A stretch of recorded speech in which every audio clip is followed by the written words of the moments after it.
꽤 긴 곡인데 외워서 하셔서 더 감동을 받았고요. 저도 설교를 외워서 해야 되나 수요일은 좀 생각을 해보겠습니다. 많은 도전이 됐고 또 귀한 찬양 은혜 많이 받았습니다. 요즘 한국뿐만 아니라 전 세계적으로 불고 있는 하나의 그 트렌드 유행이 있습니다. 그게 뭐냐면 인문학을 공부하는 겁니다. 인문학은 뭐냐면 언어, 또 우리 문사철이라고 하죠. 문학, 또 역사, 철학, 이거에 대한 공부를 상당히 많이 합니다. 굉장히 많이 읽는데 그 중에서도 고전을 읽어야 한다 이런 얘기를 많이 하고, 실제로 동양, 서양, 동양의 여러 고전들을 우리 학생 때부터 많이 읽힙니다. 아주 좋은 거죠. 신앙에 있어서도 저는 그렇다고 생각을 하는데요.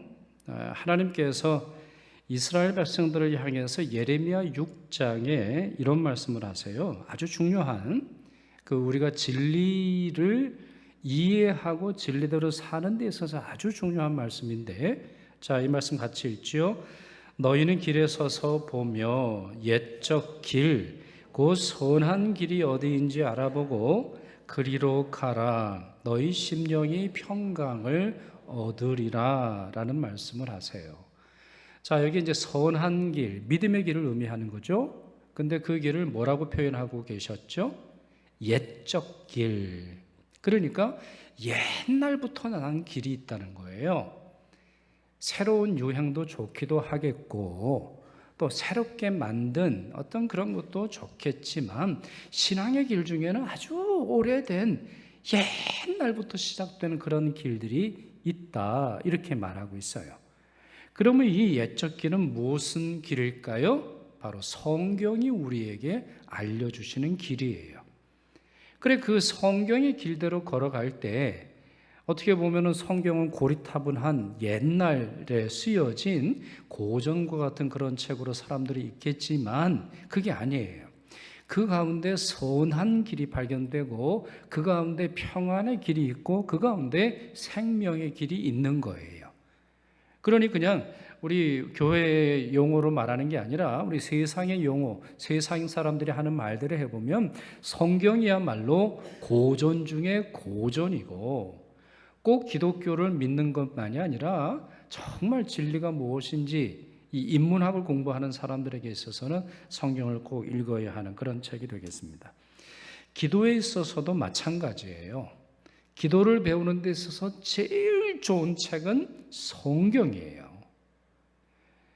제 방에도 저는 이제 캐나다에서 올 때 대부분의 책을 다 버리고 왔기 때문에 많이 가져오진 않아서 제 동기 목사님들이 저를 긍휼히 여기셔서 자기 책들 상당수를 가져다 주셨어요.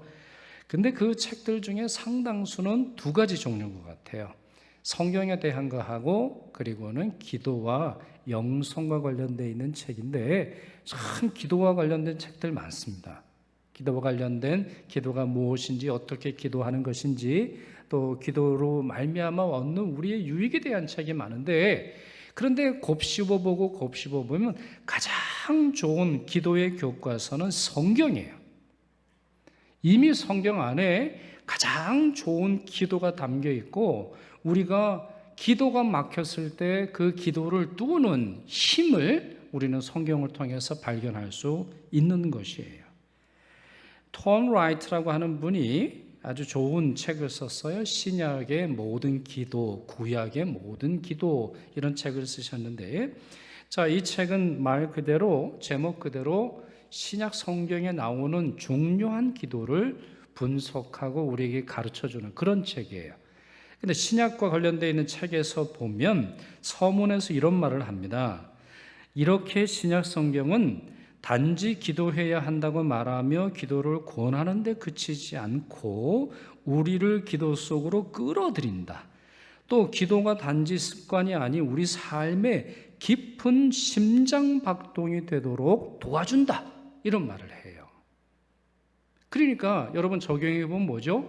성경에 나오는 기도문, 예수님의 기도이건 바울의 기도이건 뭐 솔로몬의 기도이건 다윗의 기도이건 이렇게 기도해야 하는구나 라는 방식을 가르쳐주기 이전에 그 기도가 우리로 하여금 기도라고 하는 세상으로 이끌어준다는 거예요. 여러분, 우리 성가대는 너무 실력이 탁월해서 그런 경우는 많이 없으시겠습니다만, 제 옛날의 경험을 보면 솔리스트가 있는 거하고 없는 거랑 큰 차이가 납니다. 솔리스트가 있으면은 노래가 잘 돼요. 안 올라가는 음도 막 올라가고 떨어지지 않는 음도 밑으로 쭉 내려가는 것을 볼 수가 있어요. 그래가지고 이제 솔리스트 옆에 따라가다 보면은 내가 이렇게 노래를 잘했나? 이렇게 착각할 때가 있지요. 그런 것처럼 성경의 기도를 배우고 성경의 기도가 나의 기도가 될 때, 내가 정말 이렇게 기도했나? 깜짝 놀랄 정도로 기도의 능력과 기도의 맛과 기도의 역사를 우리가 체험할 수 있다는 것이죠. 그러니 여러분 기억하세요. 성경에 나오는 기도는 단순히 그 사람이 이렇게 기도했다라고 하는 것으로 그치지 마셔야 하고, 나도 그 기도가 내 기도가 되도록 그 기도를 반복적으로 여러분들이 하시는 게 필요해요. 제가 지난 주일에도 이현필 선생의 기도 우리 함께 나눴잖아요. 이현필 선생의 기도, 많은 분들이 이렇게 얘기를 해요. 이렇게 어떠한 기도와 관련되어 있는 좋은 문장이나 좋은 기도문을 우리가 반복적으로 들이다 보면 마치 장대한 숲을 거니는 것처럼 기도의 세계에 참여하게 된다, 이런 말들을 참 많이 합니다. 그리고 여러분 기억하세요. 기도와 관련되어 있는 책을 읽기 전에 그 노력과 함께 성경에 나오는 기도를 다 붙드셔야 돼요. 특별히 오늘 에베소서 말씀을 보겠습니다. 에베소서 오늘만이 아니죠. 우리 에베소서를 계속 보는데 에베소서는 기도문이 상당히 많이 나옵니다. 저는 제가 기도를 배우는 데 있어서 가장 저에게 영향을 끼친 책이 에베소서예요.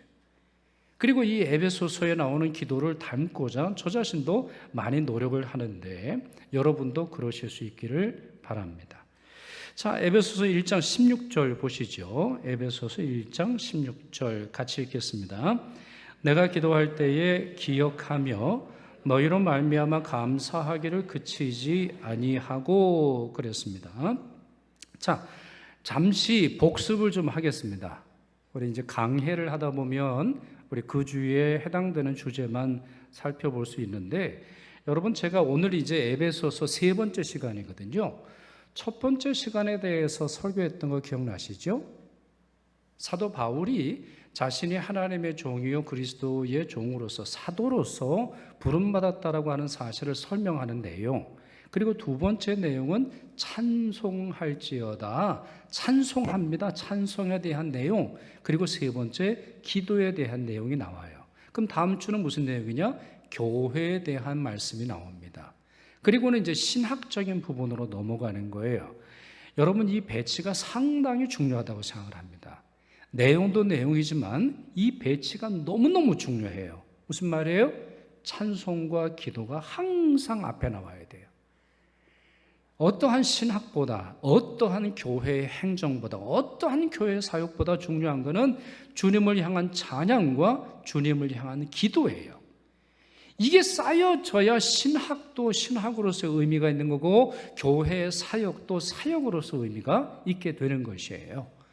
그래서 여러분 우리가 이제 광고를 많이 드리잖아요. 예를 들어서 우리가 지금도 우리 7월이나 8월에 교회 학교가 성경 학교를 합니다. 단순히 여러분 그렇게 알고 끝나시라는 말이 아니라 기도가 쌓여져야 된다는 말이에요.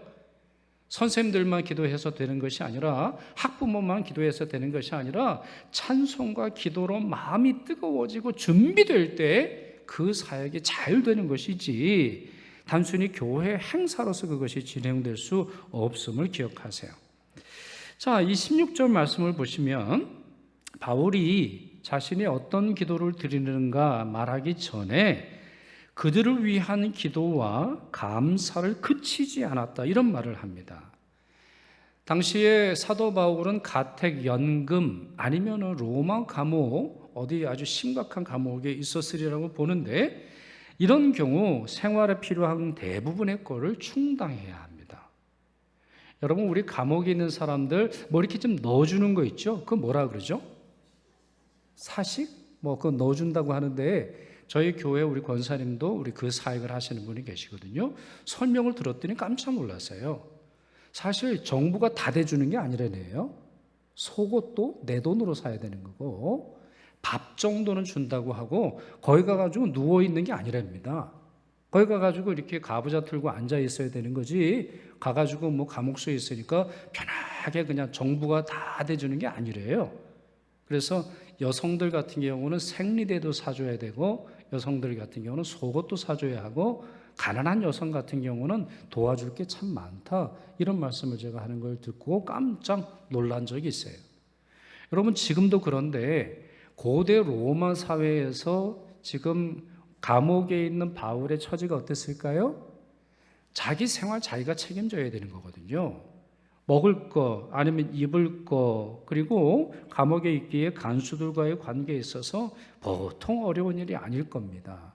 그러니 참 힘든 삶을 사는데 그는 뭐라고 말하지요? 내가 기도할 때에 기억하며 너희로 말미암아 감사하기를 그치지 않는다, 이런 말이에요. 간단히 말하면 뭐죠? 기도를 그치지 않았어요. 바쁘다가 하는 이유로 기도를 쉬지 않았어요.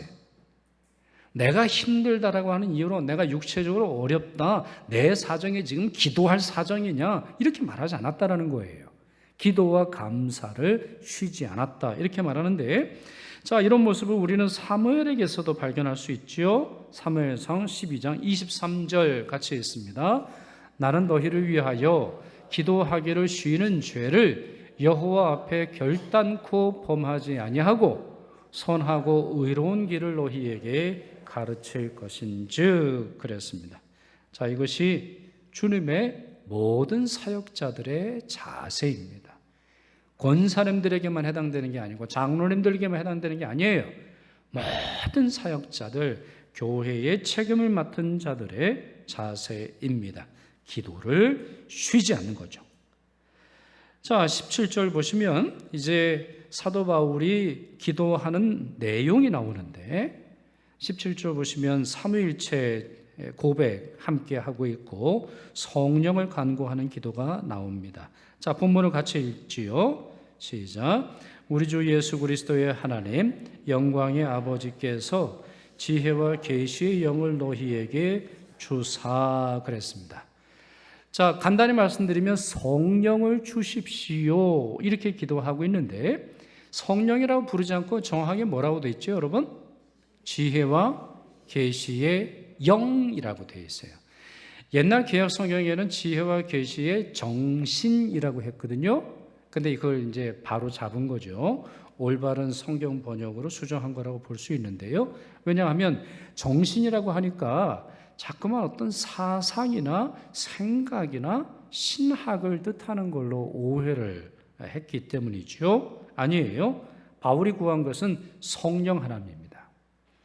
그런 점에서 이렇게 말씀드릴 수 있어요. 에베소서의 구조는 나 자신을 소개하고 하나님을 찬양하며 기도를 시작하며 나는 여러분들을 위해서 기도와 감사를 그치지 않는데 저의 첫 번째 기도는 성령이 여러분에게 임하는 것입니다. 이러한 순서로 되어 있다고 하는 것이죠. 이 사실은 너무너무 중요해요. 여러분, 지식에 대해서 먼저 말씀드려보면, 지식은 우리가 공부하고 얻을 수 있어요. 우리가 모으고 소유할 수 있어요. 그러나 지혜는 완전히 다릅니다. 물론 지혜를 얻기 위해서 우리가 책도 읽어야 되고 생각도 하고 고민도 해야 되겠습니다만, 궁극적으로 성령이 주시는 거예요. 뿐만 아니라 계시는 오직 성령을 통해서만 주어지는 거예요. 여기서의 계시는 말씀으로서의 계시, 꿈으로서의 계시, 어떤 영감으로서의 계시, 생각으로서의 계시, 나에게 주는 계시, 역사를 통해서 주시는 계시, 자연 만물을 통해서 주시는 계시를 포함하고 있는데, 그 모든 하나님의 뜻이 우리에게 주어지는데 필요한 것은 성령님이라는 겁니다.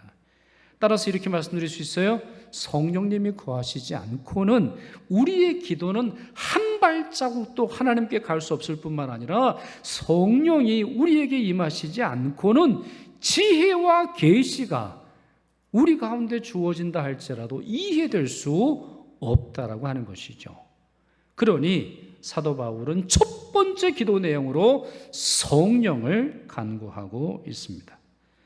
자, 이것이 첫 번째 기도의 내용이고, 그리고는 본격적으로 성령이 주어질 때, 성령께서 오실 때 어떠한 은혜로운 사역이 진행되는가 기도하고 있습니다. 17절 후반절부터 19절까지의 내용을 보시죠. 자, 읽기 전에 지금 구조를 먼저 말씀드릴게요. 이 말씀의 구조는 두 문장이 복문으로 되어 있어요. 동사는 알게 하시고, 그리고 맨 뒤에 알게 하시기를 구하노라. 이렇게 동사는 두 개입니다.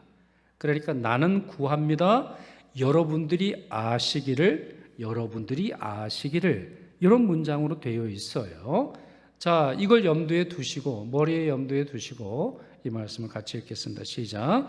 하나님을 알게 하시고 너희 마음의 눈을 밝히사 그의 부르심의 소망이 무엇이며 성도 안에서 그 기업의 영광이 풍성함이 무엇이며 그의 힘의 위력으로 역사하심을 따라 믿는 우리에게 베푸신 능력의 지극히 크심이 어떠한 것을 너희로 알게 하시기를 구하노라 그랬어요. 자, 이게 그냥 후루룩 읽어버리면 무슨 말인지를 잘 모르는데 문장의 구조를 설명을 드릴게요. 첫 번째 알게 하시고는 하나님을 알게 하시고, 목적어가 하나님입니다. 그런데 뒤에 알게 하시기를 구하노라는 그 앞에 너희 마음의 눈을 밝혀서 그의 부르심의 소망이 무엇인지 알게 하시고 성도 안에서 그 기업의 영광의 풍성함이 무엇인지 알게 하시고 그의 힘의 위력으로 역사하심을 따라 믿는 우리에게 베푸신 능력의 지극히 크심을 어떠한 것을 너희를 알게 하시기를 구한다. 이렇게 되어 있어요. 자, 이 사실이 이제 왜 중요한지 설명을 드릴게요. 오늘은 문장에 대한 설명을 주로 풀어주면서 설교를 드리려고 하는데, 여러분 아는 것에서 첫 번째는 뭐예요? 자, 문장대로 보세요. 아는 것이 지금 기도의 내용입니다. 성령으로 말미암아 안다라고 되어 있는데 아는 첫 번째 내용이 뭐예요? 자, 다시 여쭤볼게요. 여러분들이 아셔야 하는 게 여러분이 사업을 투자해야 할지 말지, 여러분 자녀가 결혼해야 될지 말지, 여러분 애가 이번에 어떤 대학을 갈지 말지, 아니면 우리 교회가 뭘 해야 할지, 우리 사역이 어떤 내용으로 되어야 할지, 그거예요? 그게 아니에요. 문장이 매우 명료합니다. 지혜와 계시의 영이 너희에게 임하기를 원하는데 그 첫 번째가 뭐예요? 하나님을 알게 하시고, 이렇게 되면서 문장이 탁 하나 끝나요. 사실 이거는 한글 성경으로 이해하기 좀 어려운데 동사가 아예 달라요. 하나님을 알게 하시고라고 하는 이 말은 에피그노시스라고 하는 헬라어 단어를 사용을 합니다. 에피그노시스라고 하는 말은 뭐냐면, 에피라고 하는 말은 아까 예전에도 한번 설교 중에 인용한 건데 겉에라는 말도 있지만 깊이, 진짜, 진실로, 본질로 이러한 뜻으로도 쓰이는 거고요. 그노시스라고 하는 말은 지식이라고 하는 말입니다. 그러니까 이 말을 원문대로 번역을 해보면 하나님을 진짜로 알게 하시고, 이런 식으로 번역하는 게 더 적합하죠. 그러니까 우리는 이해할 수 있어요. 에베소 교회 교인들이 알긴 아는 거예요. 하나님에 대해서 어느 정도로 아는 겁니다. 그러나 그들의 영적 상태가 정확하고 온전한 지식으로 아는 건 아니라는 거예요. 그러면 그들이 왜 정확한 지식, 온전한 지식, 하나님의 성품과 하나님의 능력과 하나님께서 주신 그 아름다움을 왜 모르느냐? 성령이 그 마음에 없기 때문이라는 거죠. 어디서 주워 들은 건 많겠죠? 에베소라고 하는 도시 아주 중요한 도시니까, 그러니까 어디서 어떤 선생이 와서 얘기를 하고 어떤 신학자가 얘기를 하고 야 기독교는 이렇대, 하나님은 이렇대, 간증은 여러 간증은 듣고 했지만 성령의 감동함 속에, 성령의 은혜 속에서 하나님을 알지 못했다라는 거예요. 그래서 사도 바울은 여러분들에게 정말 필요한 것은 하나님을 깊이 있게 아시는 겁니다. 이렇게 설명하고 있는 거예요. 자, 다시 문장을 띄워주시면, 자, 그럼 그 다음에 있는 내용은 뭐냐? 역시 알게 하시고인데, 이때는 에피그노시스라고 하는 단어를 사용하지 않고 에이도라고 하는 단어를 사용합니다. 에이도. 뭔 말인지 모르시겠죠? 지금 저도 설교하기 위해서 여러분들에게 말씀드리니까 외우지 않으셔도 되는데, 에이도라고 하는 말은 에피그네시스랑 완전히 다른 거예요. 에이도라고 하는 말은 뭐냐면 본다라고 하는 뜻이 원형입니다. 예를 들어서 여러분 영어에 보면 그런 거 있죠? 영어에서도 보면 내가 알았어 라고 말할 때 쓰는 말 중에 I see 이런 말을 씁니다. I see. 그러니까 I see는 두 가지 말로 번역할 수 있는데, 내가 보다, I see you, I'm seeing you 하면 나는 지금 당신을 보고 있어요 이런 말인데, 이걸 다른 뜻으로 보면 I see, 내가 이해했어요. 왜? 보이니까 그게 이해가 되지 않겠어요? 그런 것처럼 이 에이도라고 하는 말은 본다라고 하는 말인데, 바로 그 본다라고 하는 단어를 알게 하시고 라고 설명을 하고 있는 것입니다. 자, 그렇다면 이와 같이 사도 바울은 하나님을 진짜로 알기를 원한다 말하면서 그 다음의 내용을 뭘로 말하느냐? 하나님이 하시는 일, 하나님의 능력의 풍성함, 그리고 하나님의 능력이 얼마나 큰지 보기를 원합니다. 이렇게 기도하고 있어요. 다시 문장을 설명드릴게요. 지금 사도 바울의 기도는 성령을 간구하고 있으며, 그 다음에 성령이 오셔야 하나님을 알 수 있고, 그것도 깊이 있게, 어설프게 아니라 표면적으로 아니라 귀동냥해서가 아니라 전적으로 하나님을 알 수 있는데, 그렇게 됨으로 말미암아 어떤 유익이 주어져요? 하나님의 능력이 얼마나 풍성한지, 하나님의 능력이 얼마나 위대한지 그렇게 되어 있어요. 자, 제가 다시 그 내용을 읽어볼게요. 너희 마음의 눈을 밝히사 그 부르심의 소망이 무엇이며 성도 안에서 그 기업의 영광의 풍성함이 무엇이며 그의 힘의 위력으로 역사하심을 따라 믿는 우리에게 베푸신 능력에 어떻게 되어 있죠? 지극히 크심이 어떠한 것에, 그러니까 강조점은 어디 있죠? 얼마나 대단한지, 하나님의 능력이 얼마나 대단한지 제발 좀 보세요. 이렇게 기도하고 있다는 거예요. 여러분, 이 기도를 왜 하겠어요? 지금 왜 하고 있는 걸까요? 에베소 교회 교인들의 마음이 빈약하기 때문이에요. 그들이 하나님을 믿는다고 말하면서도 실상은 그들 안에 담대함이 없어요. 확신이 없어요. 자신감이 없어요. 습관에 따라서 움직일 뿐이에요. 예를 들어서 예배를 드릴 때 하나님의 영광의 풍성함이 보이지 않는 거죠. 찬양을 부를 때, 전도할 때, 아니면 봉사를 할 때 하나님의 능력이 얼마나 대단한지 안 믿겨지는 거죠. 그러니까 마음은 쪼그라들어가 가지고 하나님을 믿는다고 하면서도 실상에는 기쁨이 없고, 그 마음속에서는 하나님을 위대하다고 말하지만 실상은 하나님의 위대함을 경험하지 못하는 거예요. 하나님은 위대하시다, 하나님은 전능하시다, 그냥 문자로 신학적으로만 말할 뿐 삶에서는 체험을 못하는 거예요. 이와 같은 정말 경험도 없고 쪼그라든 신앙이 기도로 말미암아 변화되기를 바울이 기도하고 있습니다. 이 사실은 우리에게도 굉장히 중요한 거예요. 여러분들의 기도가 왜 힘이 없어요?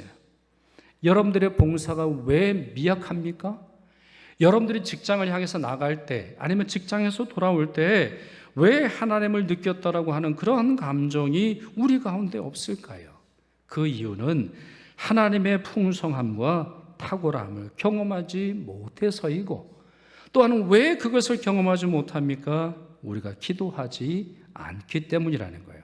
무엇보다 우리의 눈이 밝아지지 않기 때문이라는 겁니다. 여러분, 성령의 사람의 특징 중에 하나는, 그 중에 하나가 무엇이냐? 눈이 열리는 겁니다. 눈이. 우리 예수님께서도 그러시지 않으셨어요? 에바다, 열려라 말씀하신 것처럼 눈이 열립니다. 그 이유는 뭐냐? 고린도전서 2장 10절 말씀 한번 보시죠. 고린도전서 2장 10절 같이 읽지요. 오직 하나님이 성령으로 이것을 우리에게 보이셨으니 성령은 모든 것 곧 하나님의 깊은 것이라도 통달하시느니라 그래서요. 그러니까 여러분, 성령은 어떤 분이세요? 통달하시는 분이세요. 그걸 에베소서 1장에서 뭐라고 되어 있죠? 아까 뭐라고 되어 있죠? 영인데 어떤 영? 지혜와 계시의 영. 그러니까 지식만을 가지고는 안 보이는데 이와 같이 통달하시는 성령으로 말미암아 주어지는 지혜와 계시가 보인다라는 거예요. 그러니까 쉽게 말하면 뭐예요? 성령을 받으면 보이는 게 있는 거예요. 성령을 받으면. 그래서 저도 제가 이제 대학교 1학년 때 이제 회심을 하고 이렇게 살지 말아야 되겠다 생각을 하고는 정말 기도를 열심히 했습니다. 정말 기도 열심히 했어요. 그 중에 하나가 뭐냐? 산기도를 해보자. 산기도. 근데 뭐 산기도를 해봤어야 알죠. 장로교회에서만 태어났으니 뭐 산기도, 나중에는 이제 삼각산 이런 데 갔습니다만, 그때는 제가 이제 고덕동에 살았거든요. 고덕동 혹시 아시는 분이 계신지 모르겠는데 지금은 완전히 좋아졌지만 그때는 그렇지 않았어요. 5층 아파트가 있고 야산이 있고 5층 아파트가 있고 야산이 있고 이랬단 말이에요. 그러니까 저로서는 산이 어디 계세요? 산이 이제 저희 아파트 있는 뒷산이죠.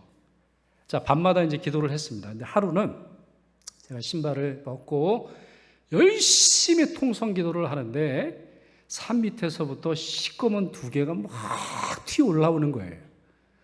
그래가지고 제가 그렇구나. 이제 보이는구나. 이제 마귀가 보이는구나. 한번 와봐라. 내가 가만 안 있는다. 그랬는데 가만히 보니까 마귀가 아니고, 예전에 한번 말씀드렸는데 제가 갑자기 기억이 안 나는데, 한 사람이 제 뒤에 허리띠를 잡고 한 사람이 제 멱살을 잡으면서 곤두박질 치는 거예요. 그러면서 뭐라 그러냐면 여자 어디 있어? 이러는 거예요. 여자가 어디 있어요? 저 혼자 기도를 했는데 이렇게 밑에 내려와 봤더니 사람들이 모여있고 경찰차가 막 와 있는데 지나가는 택시기사가 산에서 소리를 지르더라는 거죠. 그러면서 살려줘 뭐 이런 말을 했다라고 하는 거예요. 그래서 제가 경찰서 가가지고 또 지문 찍고 거의 구속당할 뻔한 적이 있습니다. 저로서도 뭔가 보이고 싶었지만 그냥 해피닝으로 끝났어요. 사실 여러분, 성령께서 주시는 이 은혜가 이런 식으로 본다라는 말일까요? 아니에요. 내 육신의 눈으로 뭔가 신기한 게 보이고 귀신이 보이고 미래가 보이고 점쟁이처럼 뭔가 내 미래를 알아맞히는 게 아니에요. 다시 말씀드립니다만 하나님이 얼마나 위대하신지 하나님이 하시는 일이 보이는 거예요. 바로 그것이 성령께서 주시는 역사이지요. 이걸 보는 사람은 돈의 흐름을 따라가는 게 아니고 이걸 보는 사람들은 세상의 명예를 따라가지 않아요. 그래서 성령이 하시는 역사를 우리 둘로 비유할 수 있습니다. 첫째는 현미경이에요. 현미경이 뭐죠, 여러분? 정말 작은데 그게 보이는 거예요. 우리가 볼 때는 대수롭지 않은 일이지만 성령의 눈으로 보니까 그게 죄라는 게 깨닫게 되는 거예요. 내가 얼마나 흉악한 죄인인지, 내가 얼마나 문제가 있는지 성령께서 계시지 않으면 보이지 않는데 성령이 알려주시니 내 죄가 보이게 되는 거예요. 내 눈이 밝아졌어요. 세상 힘으로는 보이지 않던 게 보이면서 내가 죄인에서 하나님께서 주시는 의인으로 돌아서게 되는 거죠. 또 하나는 망원경과 같은 역할을 한다, 이렇게 설명을 해요. 성령은 작은 것도 보이게 하시지만 멀리 있는 것도 보게 하세요. 맨눈으로는 안 보이는 것들이 망원경을 통해서 자세하게 볼 수 있는 것처럼 성령님으로 말미암아 내 삶의 소망을 의존하도록 해요. 단순히 한두 해가 아닙니다. 이것은 여러분 자신이나 가족들만이 아니에요. 여러분들의 직장과 여러분들의 노후와 여러분들의 미래와 죽음 이후의 세계까지 성령님을 받게 될 때에 보이게 되는 거예요. 그리고 성령님을 의존할 수 있고 성령님의 역사에 참여할 수 있는 것입니다. 사랑하는 여러분, 인생이 얼마나 미약합니까? 우리는 늘 얘기를 해요. 그래서 한 치 앞도 모르는 인생이다, 이런 말을 하는 것이죠. 이와 같은 사람들에게 필요한 것은 성령님이세요. 그리고 이와 같은 성령의 역사는 기도하는 자들에게 주어진다는 것을 기억하세요. 아직 여러분들의 삶에 확실한 것을 느끼지 못하고 여러분들의 삶 속에 보이지 않는 것이 있다면 오늘 말씀처럼 성령을 구하시길 바랍니다. 이것이 무엇을 의미하는지는 성령을 통해서 여러분들에게 밝은 지혜와 함께 또한 체험과 함께 주어지리라 소망합니다. 자, 이제 말씀 정리하죠. 여러분, 오늘 기도에 대한 말씀을 드렸습니다. 순서가 중요하다라는 말씀을 드렸어요. 기도가 앞에 오도록 하세요.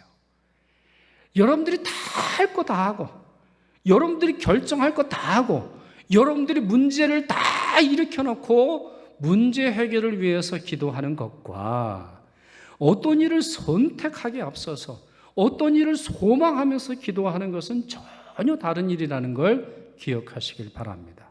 따라서 하루의 시작을 찬송과 기도로 시작하시고 여러분들이 중요한 일이 있을 때마다 찬송과 기도가 모자라지 않도록 하시기를 바랍니다. 또한 사역자들 오늘 말씀을 잘 기억하세요. 기도가 끊어지지 않도록 기도에 전념해야 한다고 하는 것을 기억하셔서 기도의 자리에 우리 재직들이 꼭 보이시는 그러한 일이 있기를 소망합니다. 또한 성령을 구하시고 성령으로 말미암아 하나님을 아시고 하나님의 능력과 풍성함과 소망을 깨달으시는 여러분 되시기를 축원합니다.